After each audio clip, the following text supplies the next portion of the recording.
எல்லாமே விசாரித்து உண்மையில் உன் காரணம் எல்லாமே கண்டறியப்படணும். விஜய் அவர்கள் மீதும் அவருடைய டீம் மீதும் குற்றம் இருக்கிறது, அதில் மாறுபட்ட கருத்து இல்லை. ஏன்னா மனிதாபிமானம் அப்படின்றது இல்ல, அறம் அப்படின்றது இல்லைன்றது தெரியுது. ஏன்னா நீங்க அப்படி இருந்ததுன்னா இவ்வளவு கூட்டம் இருக்குது. இந்த கூட்டம் அது அது அவர் சொல்றாரு, அது கிரவுட் பஸ்ட் அப்படின்னு சொல்றாரு, அகையான்னு சொல்றாரு. அதுக்கப்புறம் நீங்க பேசுறீங்க, அதை கண்ட்ரோல் பண்றதுக்கு நீங்க முயற்சி எடுக்கல.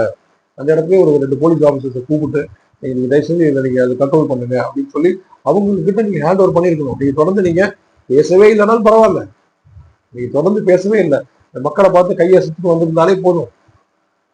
ஏன்னா நீங்க ப்ரிப்பேர் பண்ணது எல்லாத்தையுமே நீங்க அது பேசியே ஆகணுமான்ற இதுல எக்ஸாமினேஷனா நீங்க கண்டிப்பா அதை பேசிடணும் அப்படின்றதா சொல்லுங்க. இன்னைக்கு இருக்கக்கூடிய அந்த ஆன்லைன் உலகத்துல நீங்க எங்க இருந்தாலும் பேசினாலும் அந்த கருத்துக்கள் போய் சேரதான் போகுது.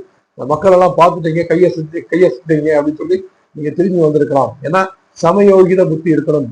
அது அந்த இடத்துல விஜய் அவர்களுக்கு இல்லைன்னு தான் சொல்லுவேன். ஏன்னா நீங்க மேல நிக்கிறீங்க, நீங்க அந்த அந்த அந்த கம்பார்ட்மெண்ட் அந்த பிளாட்ஃபார்ம்ல நிற்கும் பொழுது க்ரௌடு இந்த மாதிரி டிஸ்டர்ப் ஆகுதுன்னு தெரியும் போது உடனடியாக நீங்க என்ன பண்ணிருக்கணும்?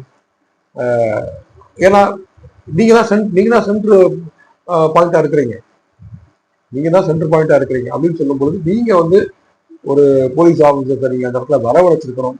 இல்ல போலீஸ் ஆபீசர்ஸை அவங்க யாராவது வாலண்டியரா இந்த விஜயனுடைய வெஹிக்கிள் மேல இருந்து ஏறி அவங்க என்ன பண்ணிருக்கணும்? இந்த க்ரௌடை கொஞ்சம் மேனேஜ் பண்ணிருக்கணும். அது நடக்கல. விஜய் அவர்களும் செய்யல, போலீஸ் ஆபீசர்ஸும் யாரும் அதை செய்யல. அது ஒரு பெரிய தவறாக தெரிகிறது. அப்புறம் பாத்தீங்கன்னா அரசாங்கம் அதே மாதிரி அந்த இடம் அலாட் பண்ணது அது எல்லாமே தவறுதான் அப்படின்னு பாக்குறோம். இதுக்கு அப்புறம் இதுல என்ன சொல்றாங்க? சதி வேலை இருக்குதா, சதி வேலை ஏதாவது நடந்திருக்குதா அப்படின்னா நிறைய சர்ச்சைகள்லாம் வருது. லைட்டை ஏன் ஆஃப் பண்ணாங்க, ஜன் செட்ல போய் ஏன் ஆஃப் பண்ணாங்க, அப்புறம் நிறைய ஸ்ப்ரே பண்ணாங்க அப்படிலாம் சொல்றாங்க. அந்த மாதிரிலாம் நிறைய பப்ளிக் பேசுற வீடியோக்கெல்லாம் நம்ம கேட்டோம். பின்னாடி கத்தி வச்சு சுத்திருந்தாங்க அப்படின்லாம் நம்ம கேட்டோம். பட் இதெல்லாம் உண்மையா? அதாவது உண்மை அப்படின்றது 1% உண்மையா இருந்தாலும் அது மிகவும் ஒரு கொடூரமானது.